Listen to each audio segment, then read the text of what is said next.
Fatiha.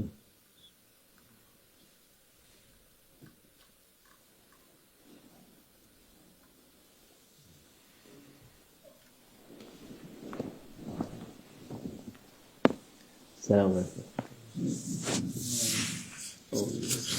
Bismillahirrahmanirrahim. Salatu vesselamu ala Resulina Muhammedin seyyidil evvelin ve ahirin medede ya Resulullah medede sadat ashabı medede meşayihine estur.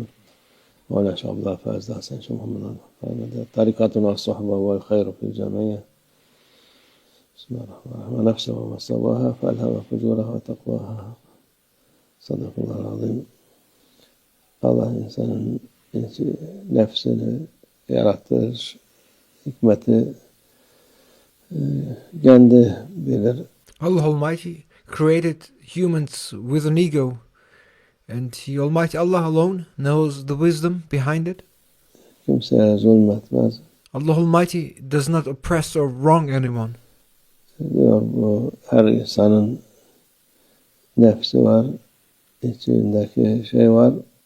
Onu hem iyiliği hem kötülüğü ona ilham etmiş. It is said that every human being has an ego, an inner self, and Allah Almighty has inspired it with both good and evil. O nefsini kontrol eden nefsini temizlemiş olur diyor Allah Azze ve Celle. Allah Almighty says that whoever controls their ego purifies their ego. Onu yapmayan nefsine uyup o da kaybeder. The one who fails to do so and yields to their ego is the one who loses. Nefsine uyan kaybeder. Whoever submits and obeys to their ego will perish. Allah Azze ve Celle'nin hikmetine, yaratılışına akıl ermez. The wisdom and the will of Allah Almighty are beyond human comprehension.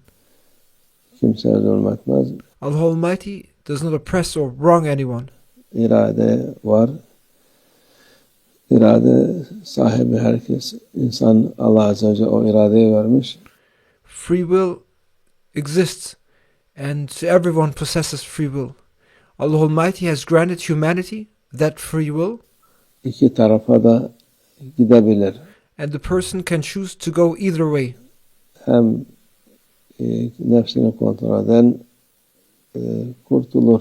The one who controls the ego achieves salvation. Nefsinin peşinde giden kurtulmaz. Whereas the one who chases after their ego will not be saved.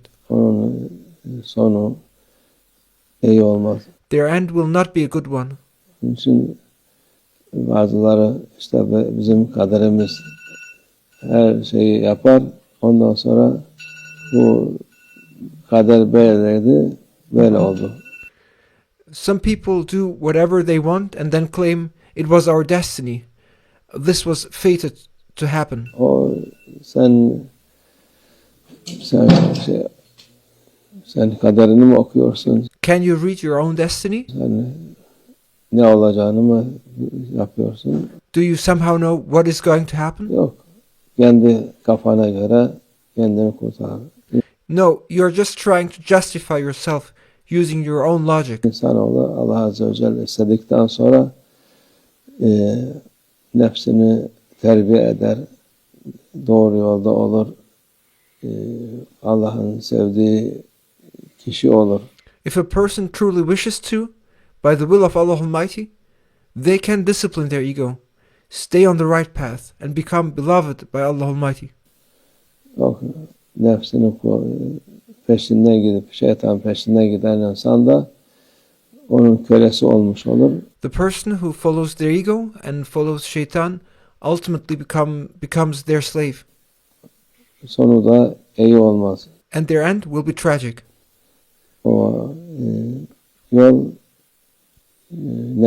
nefs yolu güzel değil.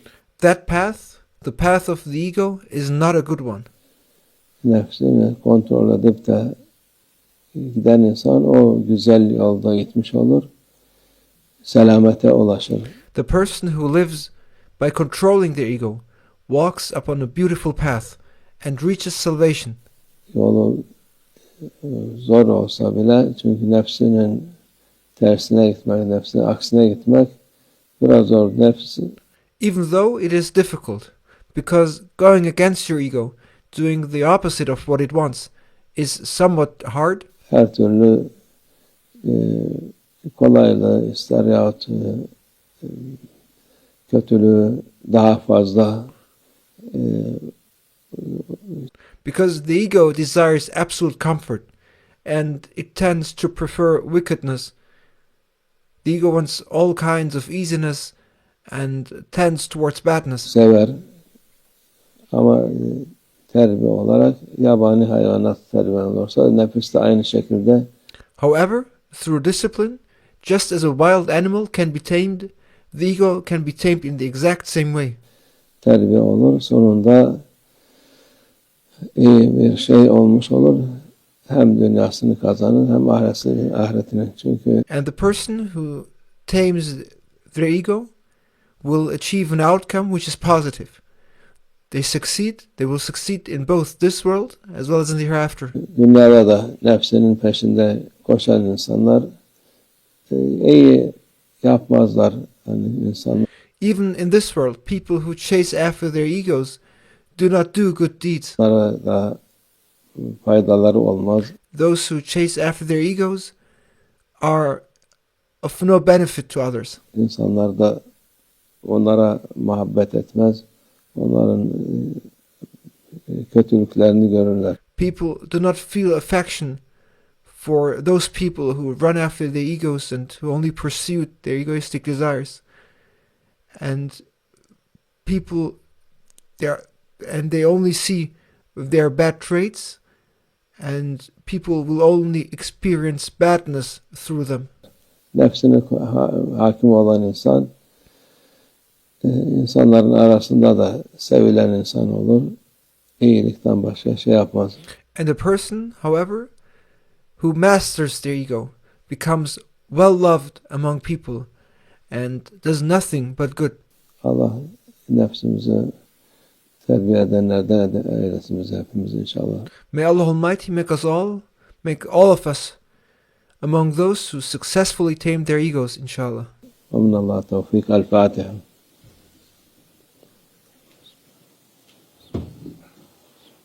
No.